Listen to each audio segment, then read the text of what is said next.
Welcome back to Lecture 3. This lecture is titled Rates of Change. And the rates of change that we're going to talk about are probably familiar to you. The first one is speed. Okay? Now speed is very simple. It's the distance traveled divided by the time taken. Okay? You're probably familiar with this if you've ever gone for a trip in a car. You might travel at 60 miles per hour. That's roughly 1 mile, exactly 1 mile per second. Okay? That tells you how far you go per unit of time. So if you've traveled for, say, 100 seconds, how far have you gone?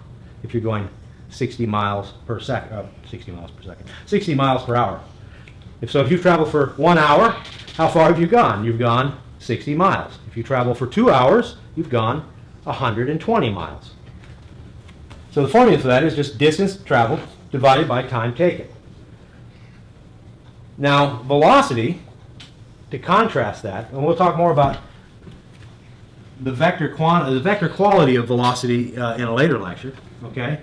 But velocity is a vector. So in this case, direction makes a difference, okay? So my speed might be 60 miles per hour, but my velocity could be something like 60 miles per hour north. That means I'm traveling in the north direction. Now, if we restrict ourselves to one dimension, right, then we would say that we've got a positive direction and a negative direction. A negative direction would be going backwards. So if this is my reference frame, or my ruler really, right, if I'm going with a positive velocity, I'm going this way. If I'm going with a negative velocity, I'm going backwards, like this, okay? Now, why is this important? Well, it's not distance traveled that's important with velocity, it's actually displacement. And so it's the displacement divided by the time taken. Now, if we're only traveling in one direction, that's not going to make much difference. So if at time t equals 0, I start driving, and I drive at 60 miles per hour for 1 hour, always in the forward direction, then the speed will be 60 miles per hour. The velocity will be plus 60 miles per hour. However, if I drive for 1 hour, and then I turn around, let's assume instantly, and drive all the way back home, right, my distance traveled will be 120 miles. I add the two paths, even though one of them is going in the backwards direction. And I divide it by the time taken. So let's say 2 hours. So I went 60 miles per hour in both directions. So my speed is 60 miles per hour. But my velocity will actually be 0. And the reason why is because displacement is a measure of how far you are from some reference point. And so that brings up the notion of a reference frame. And I don't have a lot of room here. I'll draw it right here. So if I draw a two-dimensional graph with the x-axis being t, time, and the y-axis being x, I know that's confusing, but this is kind of standard the way that we do it, call this distance. All right, so this is 0, x, and this is some positive value of x. I could allow for a negative value of x by extending the axis below here. There's no reason to do a negative value of time unless you're trying to track something that occurred before you started your timer. But we'll ignore that case for here. So if I travel at 60 miles per hour, that means that at 1 hour, let's say that 1 hour is here, and this is 60 miles, 1 hour, then this point here would be my final destination. And we would have a line, I'm just going to change where it goes, extending up to that, okay? And then the return trip, I would be going backwards, presumably at the same rate. Extend that out just a little bit more. And here I am back home. So my total displacement, right, is my kind of, usually the way we write this is delta x, where delta tells us that we're looking at a change. And so delta x would be kind of the x final minus the x initial. Whereas, and that's what we'd use in velocity. So velocity is going to be delta x divided by delta t. So time taken is a time interval, and we call that delta t. So my displacement, x final, well, it's 0, and my initial position is 0. So this is just equal to 0 divided by 2 hours, which is, of course, a velocity of 0. And that's because of the vector nature of velocity.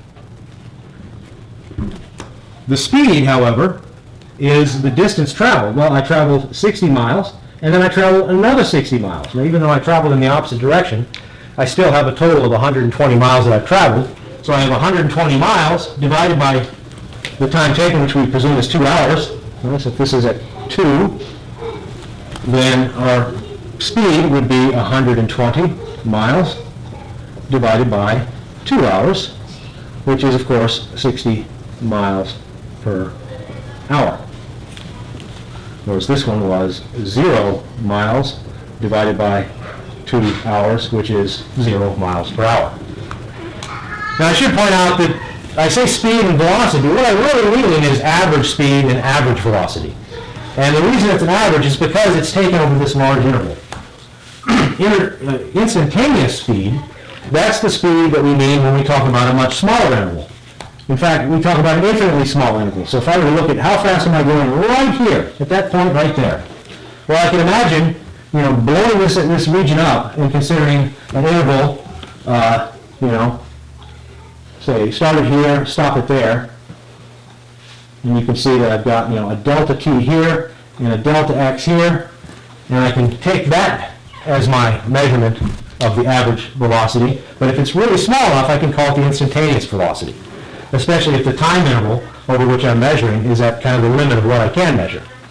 So in your automobile, for example, when you look at your speedometer, it says you're going 55 or 60 miles per hour, and the way it knows that is it's tracking how long it takes for the wheel to make a revolution. And so, the distance that a wheel travels to make one revolution is not that far, so it doesn't take that long, and so that is pretty close to your average velocity, or average speed, rather.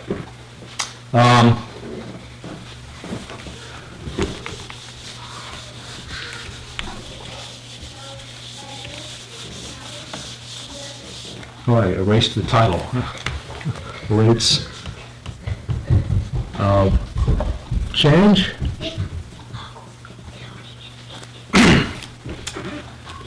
So when we look at this graph a little more carefully and point out something that's interesting, or that should be familiar to you, which is that if I'm traveling at a constant speed or a constant velocity, and let's say that I've got some points here, 1, 2, 3,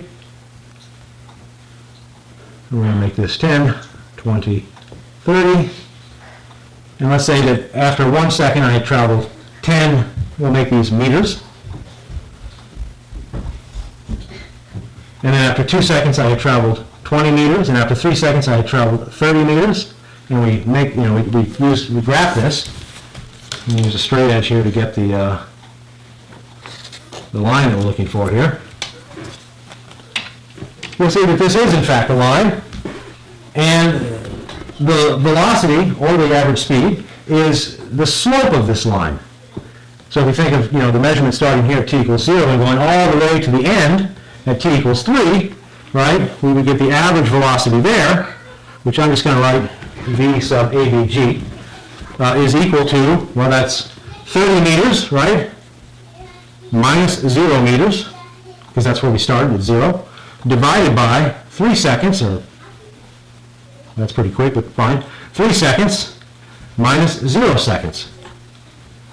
And that gives me 30 meters divided by 3 seconds equals 10 meters per second.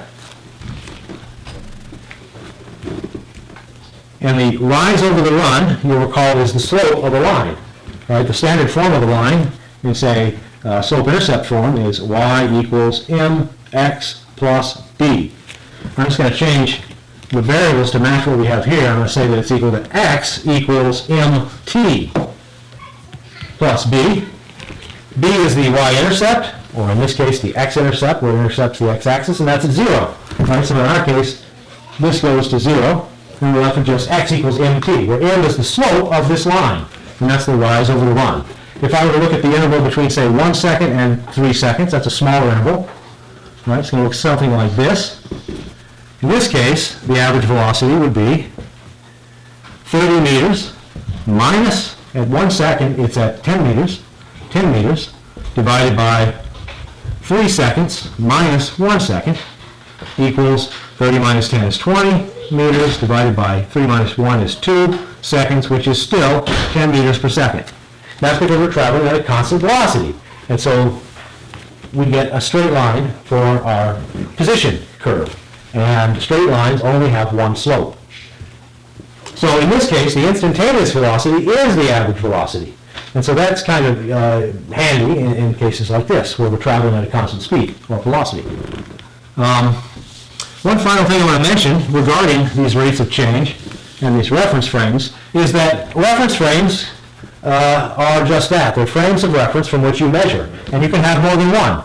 And the important point here is that there's no such thing as an absolute velocity, only a relative velocity. So that's your speed as measured relative to some reference frame. I'm standing still currently, but I'm on the Earth, and the Earth is rotating around the Sun, I think, like 60,000 miles per hour, if that's possible. I think that may be the number. And so the Sun is probably moving about through our galaxy, and our galaxy is moving about through our universe. And so there is no absolute reference frame for measuring velocity.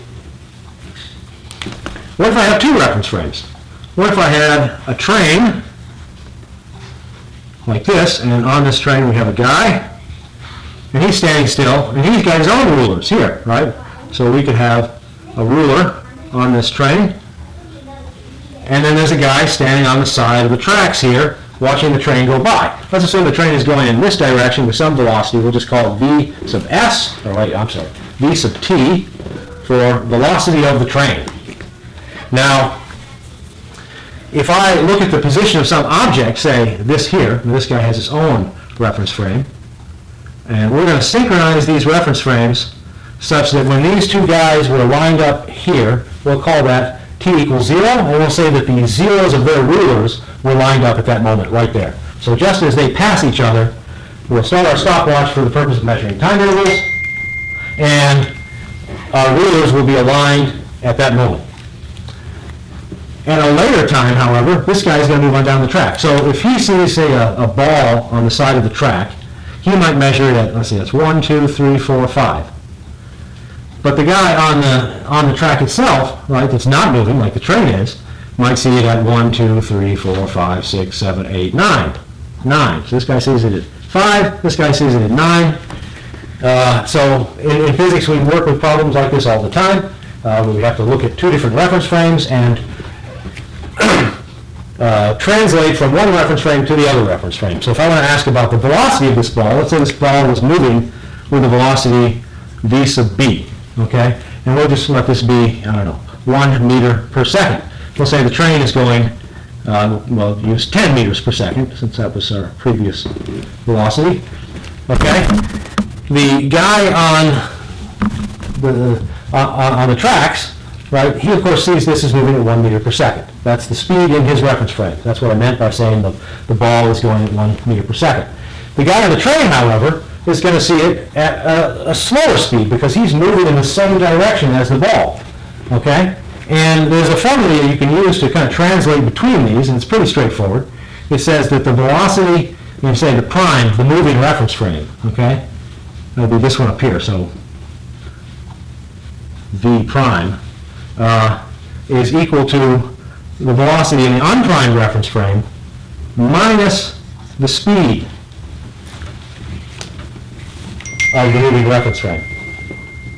And so we can use that formula to translate this. So if the train is moving at 10 meters per second, the ball on the tracks in the non-moving reference frame is going 1 meter per second, and the guy on the train will see 10 minus 1, or 9 meters per second. And I think that is pretty much all I wanted to cover in this lecture.